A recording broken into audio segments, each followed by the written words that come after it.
at some point, the government has to make a decision of whose side it's on, because it just can't hold.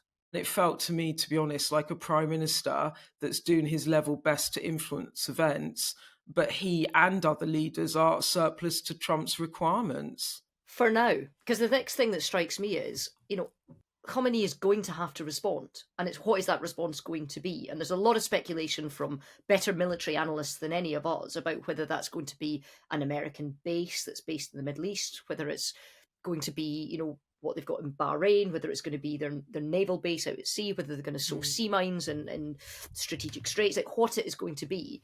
And it's fine to a degree that Starmer's counting himself out of this right now. But if US troops and personnel on a US military base get hit in response, we are an ally of the US. He can invoke NATO Article 5 at any time. US bases abroad count as US territory.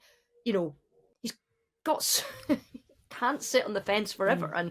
And sending his ministers out today on the breakfast rounds, trying to say as hard as they could that they didn't disagree, but they didn't agree, and just completely flatlining that question. It will not hold. At some point, the government has to make a decision of whose side it's on, because it just can't hold. I mean, there's a number of things here.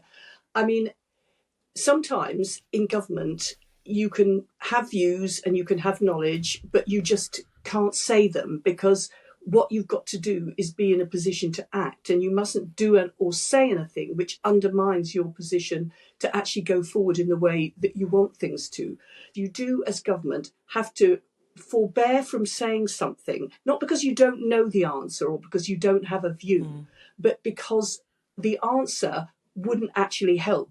Although it does leave the country puzzling as to what your actual view is. We had a similar situation on the Trump tariffs, because the government were constantly asked, are you in favour of these tariffs or not? Do you criticise what Trump is doing? Do you condemn these tariffs?